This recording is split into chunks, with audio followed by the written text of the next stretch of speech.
लाख 2-2 लाख नाम जप करते हैं ठाकुर जी का, इतनी नाम में निष्ठा।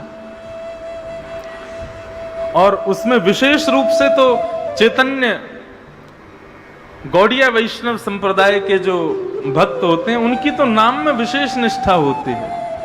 हरे कृष्ण कृष्ण कृष्ण हरे हरे, हरे राम राम राम हरे हरे। बंधुओं, नाम जपने वाले बड़े भाग्यशाली होते हैं। जब वो कृष्ण बोलते हैं ना तो उनकी जीभ यशोदा का रूप धारण कर लेती है, और जब वो राम बोलते हैं तो उनकी जिह्वा कौशल्या का रूप धारण कर लेती है। ये जीभ ही ठाकुर जी को जन्म देती है। तो गौड़िया वैष्णव संप्रदाय के एक महात्मा रहते थे गोवर्धन में, नाम जप करते थे 18-18 घंटे 19-19 घंटे बैठ करके, और महामंत्र का जप किया करते थे। और जब जप पूर्ण होता था तो उसके बाद फिर स्नान ध्यान करते। स्नान ध्यान करने के बाद फिर थोड़े बहुत समय में जाके जल्दी जल्दी और घर घर से सूखी सामग्री लेकर के आते। सूखी सामग्री मतलब आटा कहीं से ले लेते, कहीं से कुछ सामग्री जो मिल जाती वो सामग्री लेकर के आते, और यमुना जल से निर्मित करके बढ़िया मोटे टिक्कर बना करके और उसको पा लेते, और पाने के बाद में फिर से नाम जप करने के लिए बैठ जाते। थोड़ी बहुत देर आराम करते, ये उनका नियम था। ना तो मंदिर जाते थे, ना किसी सेवा में नियुक्त रहते थे, ना ज्यादा कोई झंझट, कुछ नहीं।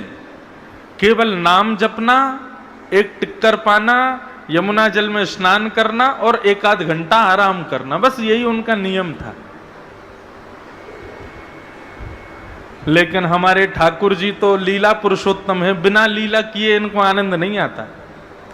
एक बात मैं आपको बहुत स्पष्ट कहूं, ठाकुर जी को जो बहुत प्रिय होता है, जिसकी धाम में बहुत निष्ठा, कथा में बहुत निष्ठा, नाम में बहुत निष्ठा, वो ठाकुर जी का प्रिय है। और ऐसे प्रियों के साथ में ठाकुर जी लीला बहुत करते हैं। कैसी लीला करेंगे? किसी की कथा सुनने में बड़ी इच्छा है तो कैसे भी करके कथा उसकी छुड़वाएंगे। किसी की वृंदावन जाने में बड़ी निष्ठा है तो ऐसी रुकावटें देते रहेंगे कि वो वृंदावन जाने में और तड़फे, वृंदावन जा ही ना पावे। किसी की नाम जपने में बड़ी निष्ठा है तो नाम जपते जपते बीच में कोई ना कोई विघ्न डालेंगे। ये विघ्न आते नहीं है, ये ठाकुर जी खेलते हैं तुम्हारे साथ में, ये ठाकुर जी लीला करते हैं। और बेचारे बाबा प्रेम से भजन करते थे।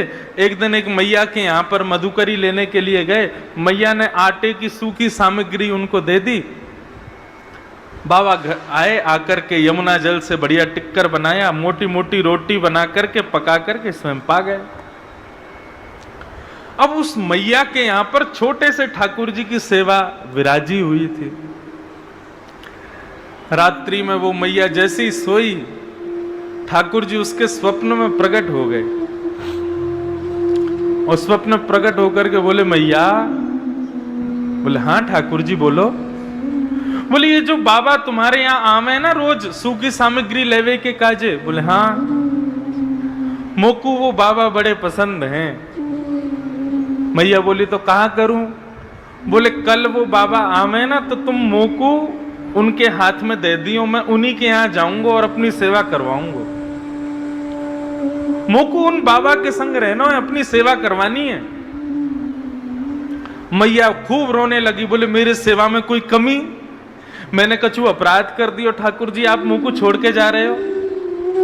बोले ना है मैया, तेने कोई अपराध ना कियो, लेकिन मोकू वो बाबा बहुत प्रिय है, मेरो बहुत नाम जपे, मैं कछु दिना लीला करवे के काजे बाकी कुटिया में जानो चाहूं। कल वो बाबा आवे तो आप मोकू उनको दे दियो। मैया बोली जैसी आपकी इच्छा ठाकुर जी। दूसरे दिन बाबा जैसे ही आए, बहुत ध्यान से सुनना, दूसरे दिन बाबा जैसे ही आए, बाबा आए आकर के बोले माते लाओ सूखी सामग्री दो, आटा दे दो थोड़ा सा। मैया आई आकर के बोली बाबा ऐसे ऐसे कल रात में मेरे ठाकुर जी सपने में आए और आकर के बोले मैया मुकु बाबा के संग जानो है, तो तुम मेरे ठाकुर जी को ले जाओ, इनकी सेवा शुरू कर दो। बाबा बोले मैया हमसे सेवा करनो ना आवे, हमसे श्रृंगार वगैरह ये सब हमारे बस की बात ना है, हम तो नाम जप सके, नाम जपवे में हमारी बड़ी निष्ठा है, लेकिन हमसे सेवा नहीं होगी। बाबा चले गए। ठाकुर जी फिर से सपने में आए, सपने में बोले मैया तेने मुकु बाबा को दियो नहीं। आप लोग ब्रजभाषा समझ रहे हैं ना, समझ में आ रही है ब्रजभाषा? मैया बोली लाला मैं तो दे दूंगी, लेकिन बाबा मना कर रहे हो कि मुझसे सेवा नहीं होगी, कैसे दूं? ठाकुर जी बोले अरे मुकु जबरदस्ती दे दो, बाबा की गोद में ले जाके पटक दियो, बाबा लेके जाएगा, वही के यहां सेवा करवाऊंगा अपनी। अब देखो ठाकुर जी की लीला, यहां मैया के यहां बढ़िया ठाठ से सेवा चल रही है, 8 समय भोग लग रहा है, सुबह शाम आरती हो रही है, बढ़िया सुंदर पोशाक धराई जा रही है, लेकिन ठाकुर जी की रुचि नहीं है। ठाकुर जी को वहीं कुटिया में जाना है जहां कोई व्यवस्था नहीं है, जहां पर भोग लग नहीं सकता, जहां पे कुछ शयन की व्यवस्था नहीं, राग की व्यवस्था नहीं, भोग आरती की व्यवस्था नहीं, उनको वहां जाना है। अभी ठाकुर जी हैं पता नहीं कहां रीझ जाते हैं। दूसरे दिन बाबा आए तो मैया अपने ठाकुर जी को लेकर के आई और बाबा की गोद में रख दिया। बोले मेरे लाल जी को आपके संग जानो है, अब मना मत करियो, आप इनको स्वीकार करो। मैया कितनी बार भोग लगता है इनका? बोले 8 बार भोग लगता है। और क्या क्या होता है? बोले 8 बार भोग लगता है, 6 बार आरती होती है, और सब पूरी नियमावली बता दी। बाबा बोले मैं भजन कब करूंगा, पूरे दिन इनकी सेवा करूंगा, तो मैं नाम कब जपूंगा अपना? मैया बोली अब कैसे भी करियो, तुम्हारी झंझट है, अब यहां लेके जाओ अपने संग।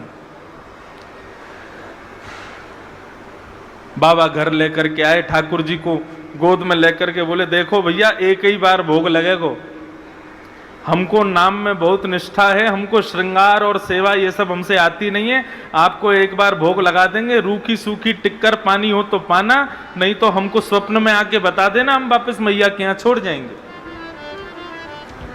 बाबा अपना भजन करने के लिए जैसे ही बैठे, ठाकुर जी को ला करके एक चौकी पर बैठा दिया, भजन करने बैठे तो ठाकुर जी प्रकट हो गए। प्रकट होके बोले बाबा तुम रूखी रोटी खवाइयो, एक ही बार खवाइयो, लेकिन मोकू अपने पास ही रखो, मैं यहां से जाऊंगा नहीं। बाबा बड़े प्रसन्न हो गए, बोले वाह देखो हमारे भजन के प्रताप से ठाकुर जी आ गए और हमारे भजन में भी कोई विघ्न नहीं आ रहा। बाबा दूसरे दिन गए, बढ़िया आटा लेकर के आए, यमुना जल मिला करके बढ़िया आटा गूंद करके बढ़िया मोटा मोटा मोटी मोटी रोटी टिक्कर बनाया। टिक्कर बना करके एक पत्तल में परोस करके ठाकुर जी के आगे रख के तुलसी पधरा करके त्वदीयम वस्तु गोविंद तुभ्यमेव समर्पयेत् ग्रहाण सुमुखो भुक्त्वा प्रसीद परमेश्वर। प्रभु हमारी कुटिया का 56 भोग तो यही है, पाओ। और भोग लगाने के बाद में बाबा ने स्वयं पाया और अपना भजन करने बैठ गए। अब जैसे ही बाबा भजन करने के लिए बैठे, ठाकुर जी फिर प्रकट हो गए। प्रकट होके बोले बाबा, बाबा बोले लाल जी सब सेवा में आनंद, कोई दुखी तो नहीं, कोई कष्ट तो नहीं, हमारी तो ऐसी रूखी सूखी सेवा है। ठाकुर जी बोले नहीं हमको बहुत आनंद आ रहा है, लेकिन बाबा कल से एक काम कर दियो। बोले कहा? बोले आप आटा में और यमुना जल मिला के टिक्कर बनाए दो ठीक है, लेकिन यदि आटे में नमक डाल दोगे तो नेक स्वाद आ जाएगा, हल्को सा नमक डाल दियो बस। बाबा बोले तो मतलब कल से हमको आटा भी लाना है और नमक भी लाना है? बोले हाँ बस इतनी सी सेवा कर दो, नेक स्वाद आ जाएगा आटा में टिक्कर में। बाबा बोले ठीक है। दूसरे दिन गए तो मैया के यहां से आटा लाए, तो मैया से बोले मैया सुनो आटे के संग आज नमक और दो। मैया मनी मन मुस्कुराने लगी, बोले है गयो काम, चटोरो पहुंच गयो कुटिया में। मैया लाई, नमक दे दिया, बोले बाबा लो प्रेम से टिक्कर बनाओ, पवाओ ठाकुर जी को। अब आटे में नमक मिला करके बढ़िया आटा गूंद के टिक्कर बना करके सेक करके बढ़िया ठाकुर जी को भोग लगाया। तो दीयम वस्तु गोविंद तुभ्यमेव समर्पयेत्, पाओ प्रभु प्रेम से। प्रसादी पा करके जैसे ही भजन करने के लिए बैठे, ठाकुर जी फिर से प्रकट हो गए। ठाकुर जी आप आनंद से विराज रहे हो, कोई कष्ट तो नहीं है? नहीं नहीं बाबा, खूब आनंद आ रहा है, लेकिन बाबा हमारी एक प्रार्थना है, यदि आप सुनो तो। बाबा बोले कहा बात है? बोले बाबा वो सूखो टिक्कर आप हमको भोग लगाओ ना। अब नमक तो आ गया, स्वाद तो बन गया, लेकिन बिना घी के जब टिक्कर खामे तो गले में इर्ज जाए, वो गले में चिपक जाए। यदि आप ने कृपा कर दो, कल से ने घी लियाए करो और टिक्कर सेक के बामे ने घी लगा दे करो। घी लगा के हमको भोग लगाओगे तो ने निगलवे में आसानी होएगी। बाबा बोले 50 साल से भजन कर रहे हैं, केवल आटा लेकर के आते थे, अब नमक लाने लगे साथ में, अब कल से घी भी लेके आना है। ठाकुर जी बोले हमारे काजे इतना ना करोगे? बाबा बोले करेंगे, आपके लिए लेके आएंगे, घी और लाएंगे। दूसरे दिन बाबा भिक्षा लेने के लिए गए, आटा भी मिला, नमक भी मिला। फिर मैया से बोले मैया थोड़ा सा घी और दे दो। मैया बोली अभी तो देखो नमक और घी जा रहा है, कछु दिना में 56 भोग जाएंगे घर पे।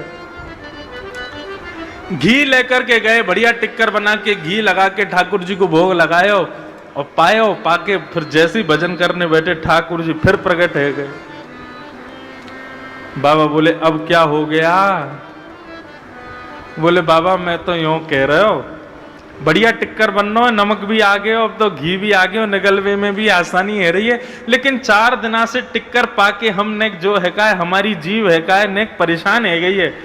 कल एक आलू और लिए यूं, और वह आलू को उबाल के वह में नमक मिर्च डाल के ने बढ़िया चटनी बना के टिक्कर के संग आलू की चटनी दे दोगे तो आनंद आ जाएगा। बाबा ने आंख खोली, अपनी माला रखी, ठाकुर जी गोद में उठाए, लेकर के मैया के यहाँ गए और मैया की गोद में दे दी। बोले धरो इनको अपने पास। अरे हमारा भजन छूट रहा है, पहले नमक चाहिए, घी चाहिए, अब आलू चाहिए, कल को कहेंगे हमको घेवर चाहिए, फिर कहेंगे मालपुआ चाहिए, फिर कहेंगे रबड़ी चाहिए। इनका भोग लगाएंगे कि हम भजन करेंगे? बाबा ने तो ऐसी बात कही, इतने में ही श्याम सुंदर वहीं प्रकट हो गए और प्रकट होकर के बाबा को हृदय से लगा लिया। बोलो बाल कृष्ण लाल की। बंधुओं, ये भोग सामग्री, ये सुंदर सजावटें, ये विविध विविध प्रकार के 56 भोग, ये सब ठाकुर जी को नहीं चाहिए। किसी एक चीज में तुम्हारी दृढ़ निष्ठा है, वही ठाकुर जी को प्रिय है। बस हम लोग घबरा जाते हैं, अब हमारा भाव पहले जैसा क्यों नहीं रह गया, अब ठाकुर जी पहले जैसी लीला क्यों नहीं। ये सब ठाकुर जी खेलते हैं तुम्हारे साथ में, परखने की कोशिश करते हैं, ये लीला करते हैं ठाकुर जी। लेकिन तुम अपना भाव सुदृढ़ रखो, किसी एक चीज में निष्ठा रखो, या तो नाम में, या फिर धाम में, या फिर लीला में, या फिर स्वरूप दर्शन में, लेकिन उस निष्ठा को बरकरार रखो, उसको भंग मत होने दो। ऊना रहो, अमृतसर रहो, जलंधर रहो, मंडी हिमाचल में, ये मनाली में रहो, कहीं रहो, तुम्हारी दृढ़ता इतनी होनी चाहिए कि तुम ऊना में बैठ करके भी नेत्र बंद करो तो तुमको पता चल जाए कि आज बिहारी जी ने कैसे कलर की पोशाक पहनी है। और ये संभव है, ये हो सकता है।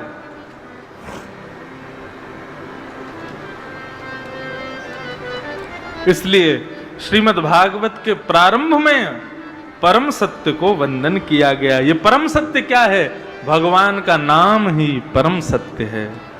हरे कृष्ण कृष्ण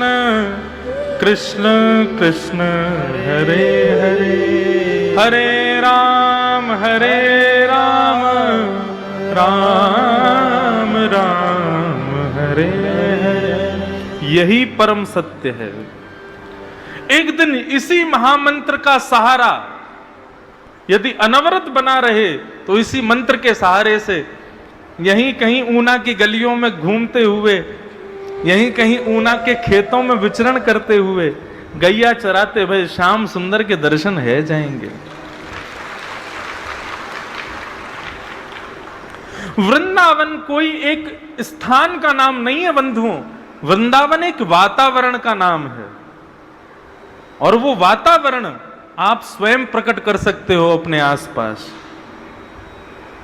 वृंदावन जैसा व्यवस्थित हो जाए, बस देखना 19 तारीख को यहां वृंदावन प्रकट हो जाएगा। लगेगा ही नहीं हम ऊना में बैठे, हम कहीं बाहर हैं, ऐसे लगेगा हम वृंदावन में हैं। याद रखना, वृंदावन कोई स्थान नहीं है, वृंदावन एक वातावरण है, बस उसको प्रकट होने की देर है।